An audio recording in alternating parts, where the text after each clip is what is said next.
가볍게 생각했던 약속 하나가 한 회사의 운명을 송두리째 흔들 수 있다면 어떨까요? 오늘은 실제 있었던 판례를 통해 입찰 담합의 값비싼 진실이 무엇인지 한번 파헤쳐 보겠습니다. 자, 이 모든 일의 시작은요, 건설사 대표 A와 B, 이 두 사람의 은밀한 만남에서 비롯됐습니다. 조용한 일식집에서 이런 말이 오간 거죠. 김 대표, 이번 공사는 우리가 무조건 따야 하니까 들러리 좀 서주게. 바로 이 말 한마디가 모든 걸 바꿔놓았습니다. 당시 A사 대표는 건설 경기가 너무 안 좋아서 정말 어려움을 겪고 있었거든요. 그런데 마침 수백억 원짜리 정부 고속도로 공사가 나온 거예요. 이걸 놓칠 수 없었던 거죠. 그래서 오랜 친구인 B사 대표에게 거절하기 힘든 제안을 한 겁니다. 여기서 이들이 하려던 게 뭐냐? 바로 입찰 담합이라는 아주 심각한 범죄 행위입니다. 쉽게 말해 진짜 경쟁은 하지 않고 서로 짜고서 누가 이길지 미리 정해버리는 거죠. B사 대표 입장에선 이게 꽤 괜찮은 제안처럼 들렸을 겁니다. 어차피 이번에 따낼 자신도 없는데 친구 한번 도와주고 다음 공사는 확실히 보장받는다? 뭐 손해볼 거 없는 장사라고 생각했겠죠. 상부상조하는 거라고요. 그리고 며칠 뒤 계획은 완벽하게 실행됩니다. B사는 약속대로 A사보다 일부러 높은 가격을 써냈고 덕분에 A사는 아주 손쉽게 공사를 따냈죠. 둘은 이 비밀이 영원할 거라고 믿었을 겁니다. 하지만 세상에 영원한 비밀은 없죠. 몇 년 뒤에 공정거래위원회가 갑자기 들이닥친 거예요. 현장 조사에서 두 사람이 주고받았던 메모, 이메일 같은 결정적인 증거들이 몽땅 발견되고 말았습니다. 그 결과는 정말 상상을 초월했습니다. 두 회사 모두에게 무려 수십억 원에 달하는 과징금 폭탄이 떨어진 겁니다. B사 대표는 그야말로 망연자실했죠. 아니, 나는 실제로 돈 한 푼 번 게 없다. 그냥 이름만 빌려주고 들러리만 서줬을 뿐인데 왜 실제로 공사를 따낸 A사랑 똑같은 처벌을 받아야 하냐. 이건 너무 억울하다. 이렇게 항변했습니다. 그리고 두 대표 모두 이런 주장도 했어요.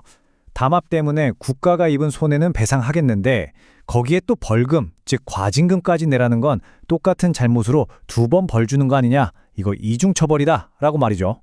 자, 이렇게 억울함을 호소하는 두 대표의 주장에 대해서 우리 대법원은 과연 어떤 판결을 내렸을까요? 지금부터 그 명쾌한 세 가지 답변을 하나씩 짚어보겠습니다.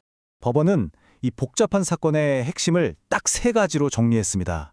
첫째, 들러리도 똑같은 공동 책임이 있다. 둘째, 여러 번 모의했어도 목표가 같으면 그냥 하나의 행위다. 그리고 마지막으로 과징금하고 손해배상은 이중처벌이 아니다. 이 세 가지가 바로 입찰 담합에 대한 법의 단호한 입장을 보여주는 겁니다. 자, 그럼 첫 번째 쟁점부터 살펴볼게요. 왜 들러리를 선 회사도 낙찰받은 회사랑 똑같은 책임을 져야 하는 걸까요? 법이 이 문제를 보는 관점은 아주 명확합니다. 범죄의 핵심은 누가 돈을 벌었냐가 아니라는 거예요. 바로 경쟁을 없애기로 서로 합의했다는 그 사실 자체가 문제라는 거죠. 다시 말해 B사가 들러리를 서줬기 때문에 A사가 부당하게 그리고 손쉽게 공사를 따낼 수 있었던 거잖아요. 바로 그 합의가 공정한 시장 질서를 무너뜨린 원인이 된 겁니다. 다음은 두 번째. 이 사람들이 공사를 따내려고 여러 번 만났는데 그럼 만날 때마다 각각 범죄를 저지른 걸로 봐야 할까요? 여기에 대해서 법원은 이런 기준을 제시했습니다. 여러 번 만났던 오랜 기간에 걸쳐서 계획을 짰던 그 모든 행위가 결국 고속도로 공사 하나를 따낸다는 단 하나의 목적을 위한 거였다면 이건 여러 개의 범죄가 아니라 그냥 하나의 연속된 불법 행위로 본다는 겁니다. 자, 그리고 마지막 쟁점, 이 이중처벌 문제. 이게 사실 많은 분들이 가장 헷갈려 하시는 부분인데요. 아주 쉬운 비유를 하나 들어드릴게요. 축구 경기에서 한 선수가 아주 악의적으로 반칙을 해서 상대 선수를 다치게 했다고 한번 상상해 보세요. 그럼 이 반칙한 선수는 당연히 다친 선수에게 치료비를 물어줘야겠죠? 이건 민사적인 책임이에요. 근데 그걸로 끝인가요? 아니죠. 경기 규칙을 어겼으니까 심판한테 레드카드 받고 나중에 축구협회로부터 벌금까지 내야 합니다. 이 두 가지는 성격이 완전히 다른 거잖아요. 입찰 담합도 똑같습니다. 국가에 부풀려진 공사비를 돌려주는 건 다친 선수에게 치료비 물어주는 것과 같은 손해배상이고요. 과징금은 레드카드나 벌금처럼 시장의 규칙을 어긴 것에 대한 행정적 제재인 거죠. 목적과 성격이 완전히 다르기 때문에 절대 이중처벌이 아니라는 게 법원의 판단입니다. 그럼 이런 끔찍한 결과를 피하려면 우리는 뭘 알아야 할까요? 이 사건이 우리에게 알려주는 반드시 기억해야 할 3가지 핵심 교훈이 있습니다. 오늘 이야기에서 우리가 꼭 기억해야 할 건 딱 3가지입니다. 첫째, 들러리도 주범과 똑같이 처벌받는다. 둘째, 손해배상과 과징금은 전혀 다른 문제다. 그리고 마지막으로 억울할 정도로 과징금이 과하다면 다퉈볼 수 있다. 특히 사업하시는 분들이라면 이 3가지는 정말 꼭 머릿속에 넣어두셔야 합니다.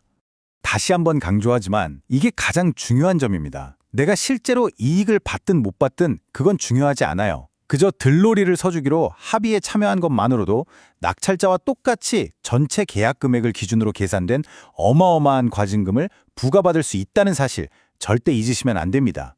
하지만 여기서 희망적인 부분도 하나 있습니다. 법원도 처벌이 무조건 가혹해야 한다고 보진 않아요. 균형이 필요하다고 말하죠. 만약 내가 담합 과정에서 한 역할은 정말 미미한데 부과된 과징금이 터무니없이 과도하다면? 그땐 재량권을 남용했다는 이유를 들어서 법적으로 이의를 제기하고 다퉈볼 여지가 있다는 겁니다.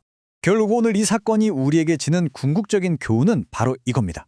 당장의 이익을 위한 잘못된 선택보다 원칙을 지키는 공정하고 투명한 경쟁이야말로 내 회사를 오랫동안 지켜주는 가장 튼튼한 방패라는 사실.